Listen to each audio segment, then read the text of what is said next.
Bonjour et merci de regarder ma petite vidéo. Je me présente, je suis originaire d'Algérie et comme ma mère était espagnole, je vous dirais buenos dias. Mon père était italien, buongiorno. Et comme ma belle famille est d'origine kabyle, salam alaikum. Vous pouvez lire tout ça dans mon petit livre que j'ai publié chez Amazon KDP. Voilà, ça coûte 3 sous. C'est pas bien cher. Et ça parle de paix. Et comme ça parle de paix, bien, malheureusement, ça n'intéressait personne. C'est pour ça que j'ai pris l'auto-édition. Je voulais parler ici de quelque chose qui me tient à cœur et qui m'a beaucoup marqué dans ma vie. C'est la loi du plus fort.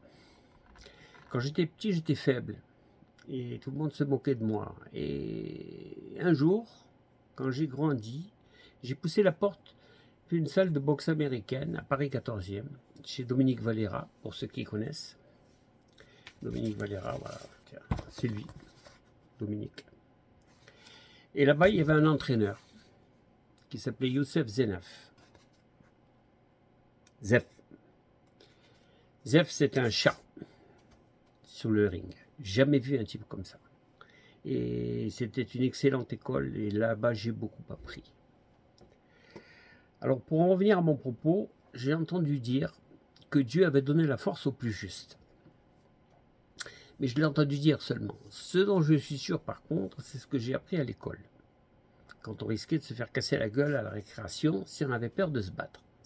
Vous savez, la fable du loup et de l'agneau, de ce cher Jean de La Fontaine, eh bien, ça n'a pas vieilli d'un poil, car la loi du plus fort reste toujours la meilleure.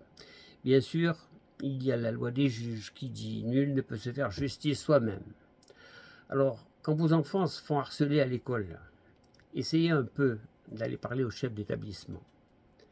Certains prendront des sanctions contre les harceleurs, mais si vos enfants sont faibles ou craintifs, le fond restera le même. Les choses pourront perdurer. Il se trouvera même des assistantes sociales et autres suiveurs d'enfants qui viendront vous dire « Oh, il faut le faire suivre » pour qu'ils apprennent à mieux supporter le harcèlement. Oui, oui, on m'a dit ça. Et il y a les autres établissements qui ne feront rien. Et là, vous irez porter plainte, une plainte qui ira grossir le flot de milliers de plaintes qui s'entassent. Alors, si vous ne voulez pas voir votre gosse pendu dans sa chambre un jour, intervenez vous-même, quitte à en découdre avec cette pauvre justice. Personnellement, j'ai résolu le problème autrement, en allant inscrire mon aîné dans un club d'arts martiaux pour qu'il apprenne à se battre.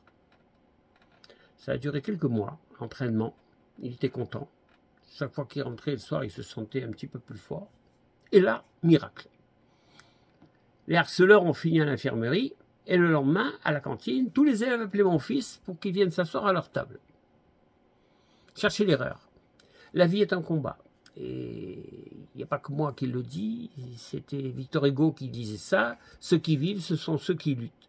Cette société a transformé trop de gens en assistés, en moutons suiveurs qui se laissent impressionner par les beaux parleurs et les gros bras, à telle enseigne que les assassins et les criminels deviennent des vedettes. Les causes les plus ignobles séduisent et trouvent toujours des défenseurs des droits pour les excuser. C'est une honte. Même les animaux peuvent nous donner des leçons. Regardez le cerf attaqué par les loups dans la forêt et qui fait front en les repoussant à coups de corne avec l'énergie du désespoir. Ce cerf, il sait d'instinct qu'en se battant, en faisant front, il a des chances de s'en sortir. Mais s'il s'enfuit, les loups le pourchassent, se jettent sur lui sans peur puisqu'il se sauve. Et il est fichu, il disparaît sous la meute.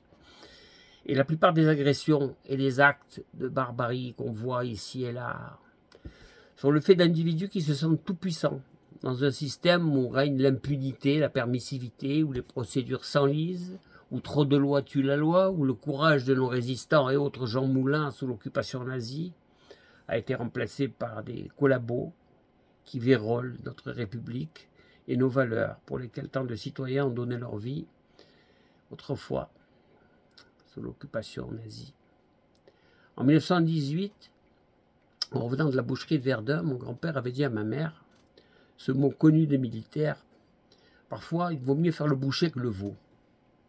Il avait aussi déploré les dangers des idées de démilitarisation de certains politiques, en citant la phrase célèbre en latin Si vis pacem para bellum, ça veut dire si tu veux la paix, prépare la guerre.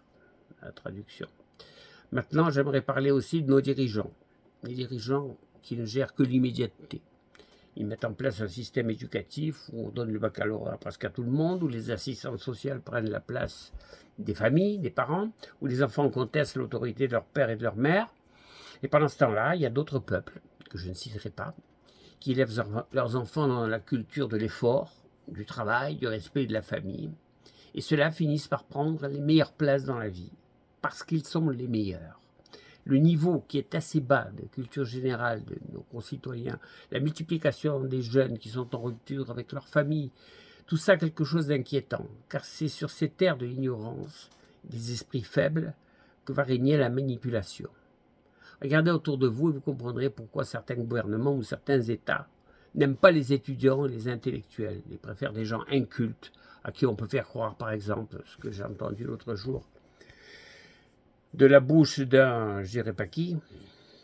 Écoutez bien, c'est à cause des femmes infidèles que la colère de Dieu provoque des tremblements de terre. Eh oui, il y a des gens qui peuvent gober ça. Nous pouvons donc vraiment nous inquiéter sur l'avenir qui nous attend si les choses ne changent pas. Je ne sais plus qui est-ce qui a dit, si c'est Agatha Christie ou le journaliste américain Edward Remiro pendant la dernière guerre, les peuples de moutons finissent toujours par engendrer des gouvernements de loups. Voilà, j'en ai terminé. Allez, bonsoir, buenas noches, buonasera, et comme disait ma belle-mère, mslama.